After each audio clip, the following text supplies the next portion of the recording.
thank you, Eddie, and thank you, Religions for Peace, for inviting us and for giving us the opportunity and privilege to share with you all. My name is Ralph. I work for Hillsong Church. I look after our refugee response projects here in the UK. And tonight we'll be talking about how we started the Community Café in West London together with HTB Church, who's represented by Clay. So today I'll show you a little bit of the schedule. I'll be talking a little bit more about the current refugee situation and give it a little bit of a context of where we're coming from, why we started this project, and then Clay will talk more about what the Community Café is, why we started it, how it's engaging volunteers. I'll then pick up and talk a bit more about working with refugees and asylum seekers and our experience and how we've approached that for our Community Café and our, other projects that we do as well. And then Niwa will talk about trauma-informed practice.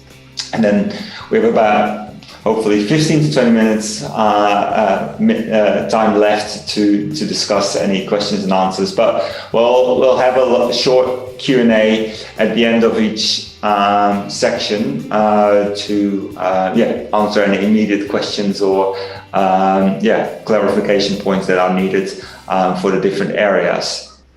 And then we should wrap up by around 8 o'clock in the UK, different times in India and Greece, but hopefully not too late for everyone.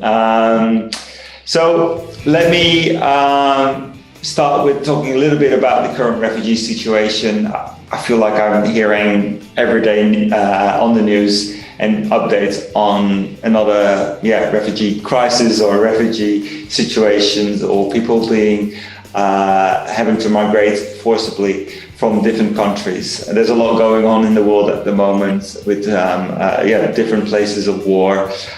Just thinking about Sudan in the recent couple of months. But before we go into a bit more of the details and the stats, I thought it might be good to do a poll, see what your knowledge is on refugee matters, and get you engaged from the start. Because we like this webinar to be interactive and we'll talk, but we like to hear from you as well. So we'll start with a poll. We'll talk a bit more about the difference between refugee and asylum seekers in a second. You would think, yes, there's a lot of Ukrainians coming into the country at the moment, but they're already have refugee status, so they're not asylum seekers. But I'll go into that in a second.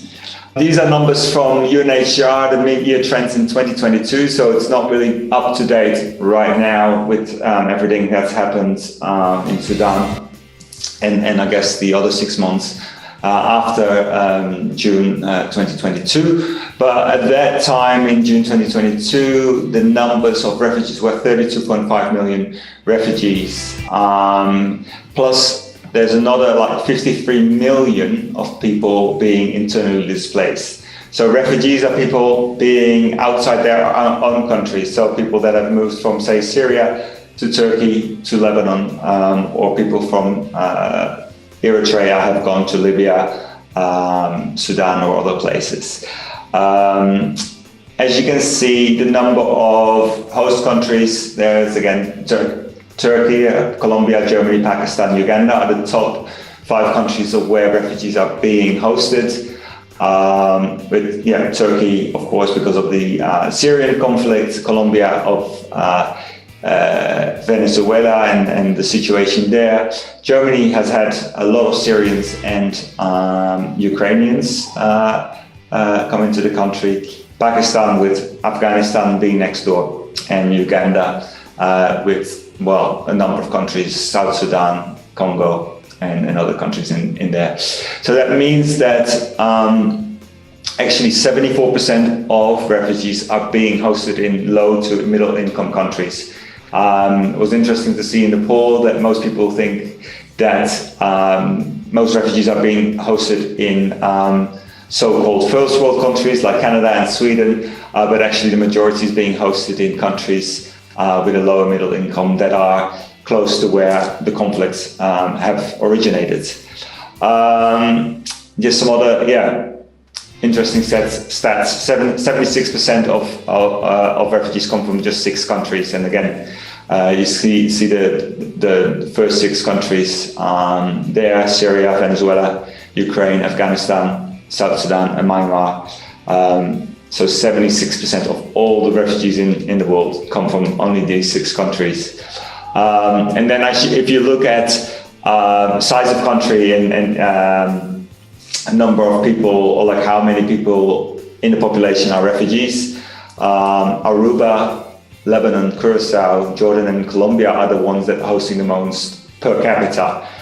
Again, kind of an interesting stat. Again, Aruba and Curacao, close to Venezuela, or actually islands off the coast of Venezuela, are hosting a lot of refugees there. Lebanon and Jordan, of course, with Syrians, and Colombia, the Venezuelan conflict. I'll go to the next slide. As I said, displacement and the refugee situation seems to be an ever-increasing development, an issue that we have to deal with in this time. This was from the latest report from the UNHCR, and as you know, it has to be updated already because Sudan, there's a war going on and people fleeing there. But some of the more recent, I guess, conflicts with the Ukraine, of course, but also Burkina Faso, in Ethiopia and the Tigray area, Mozambique, the Congo and Central African Republic always has been like a fragile area where a lot of refugees are being, or like a lot of people being displaced, whether in country or outside their country. But just to give you a global picture, and of course Afghanistan is still like an issue there as well. And as you can see, with Pakistan hosting many of the refugees there.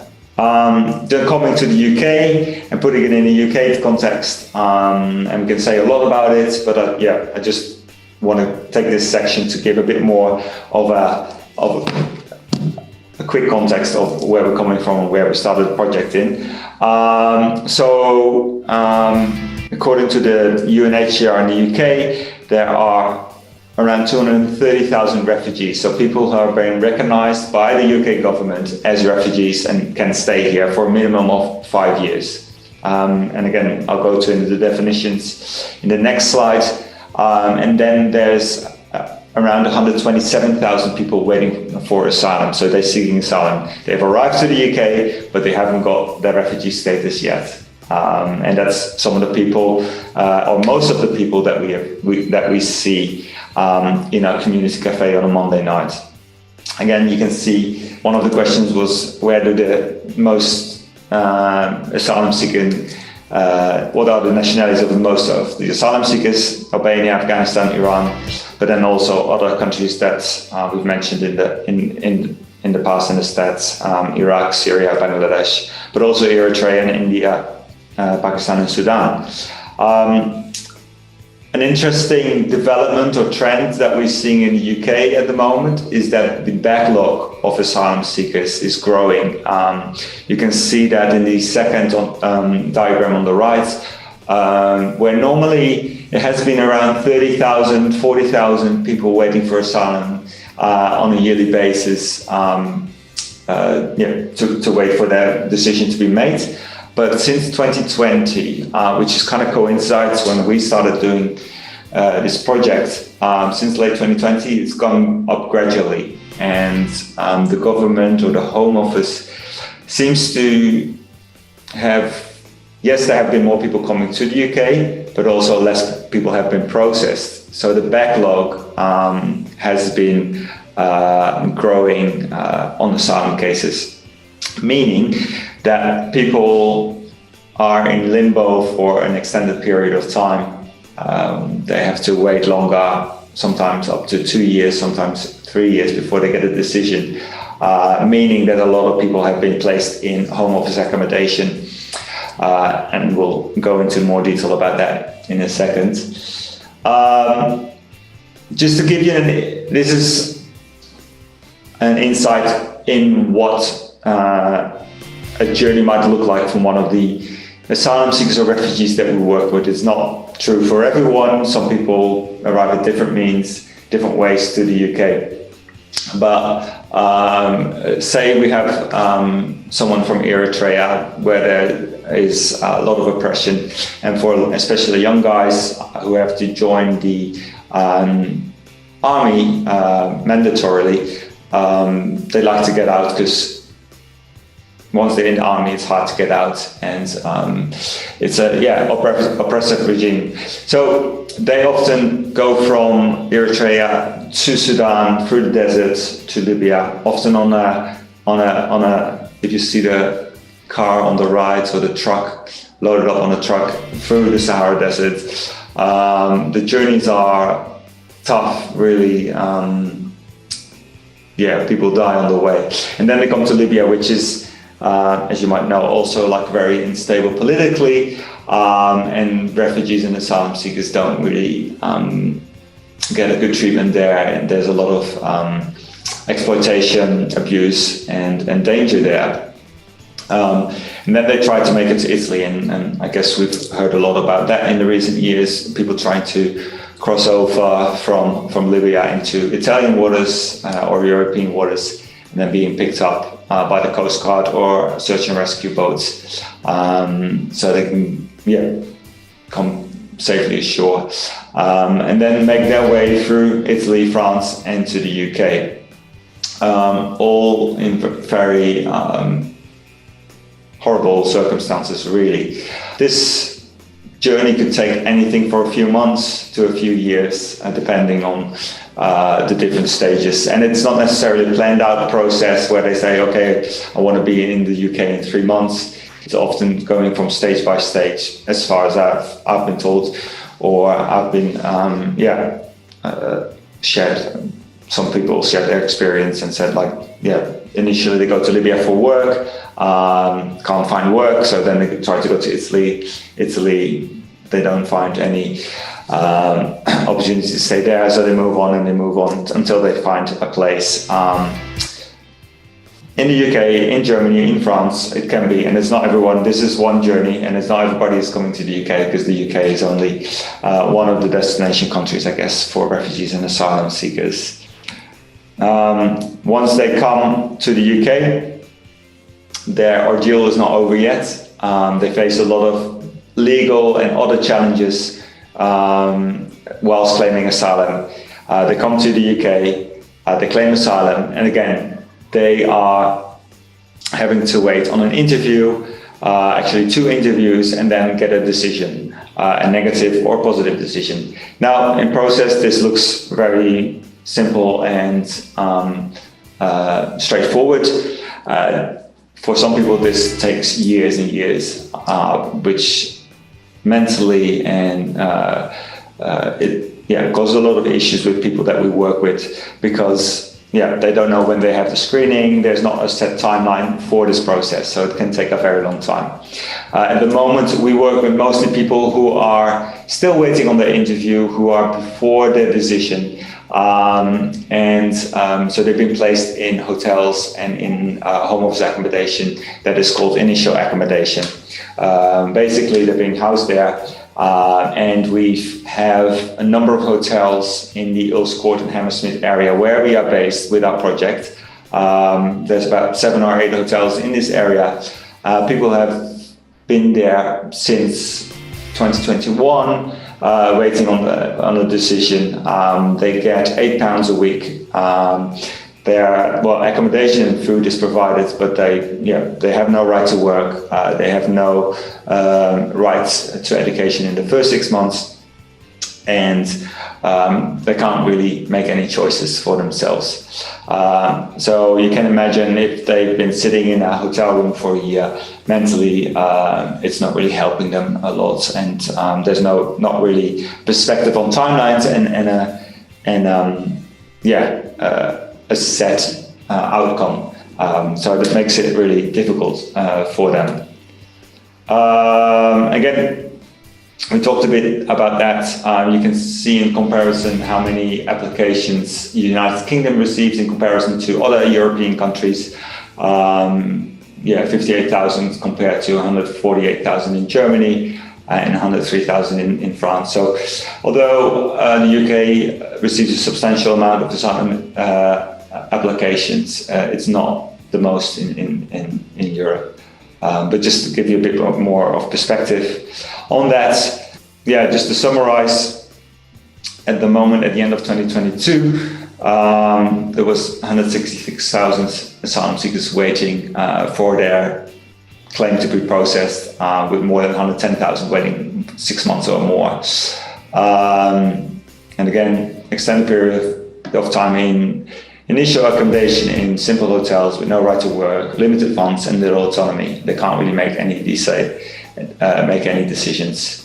And more recently, the narrative in media and politics has been about potentially deportation to Rwanda, army-based accommodation, or being illegal.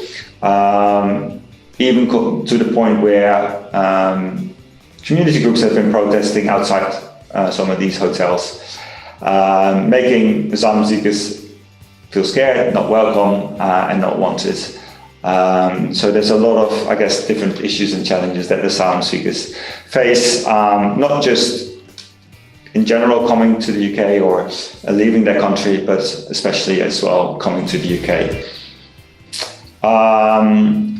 Don't want to go too detailed because we can talk all night about all of this, but we've got different definitions in the UK that we use for asylum seekers and refugees. We have an unaccompanied asylum seeking child, which basically is a young person under 18 that comes to the UK without any family or parents and is claiming asylum. Then we have an asylum seeker that's an adult claiming asylum who haven't received refugee status yet. Those are most of the people that we work with our Monday community Café. And as I said, processing can take about years. And then they get an allowance depending on where they live. If they're in initial accommodation, like hotel accommodation, they get £8 a week. If they have in a shared accommodation, like a house or an apartment, they get £45 a week to live on and do everything with, basically. A refugee is recognized as a person in need of protection, and they can get that status after a successful asylum claim. Normally it's for initial 5 years in the UK, and once they have refugee status, they have access to services like right to work, but also right to benefits and council support. The last three definitions: a refused asylum seeker. So it can be an asylum seeker whose claim has been unsuccessful, but they always have the right to appeal at least once. But if not, they will be deported. Migrants, I guess, migrants is a wider definition, but there's a difference between forced and economic migrants, but it's not always very clear in definitions in the books. A migrant is not necessarily in need of protection, like refugees or asylum seekers. So we normally work with refugees and asylum seekers. A legal asylum seeker or an illegal refugee is sort of like a contradiction in terms. In theory, everyone has a right to claim asylum if they have a well-founded fear of prosecution and feel like they are in need of protection. And then it's up to the government of that state or nation to decide whether that if that claim is valid or not, which is the asylum process. So this is like the context of where we're coming from, the refugee situation globally, but also in the UK. Again, there's a lot more, and I have some recommendations on books and movies that I'll have at the end of the slides if you wanted to find out more.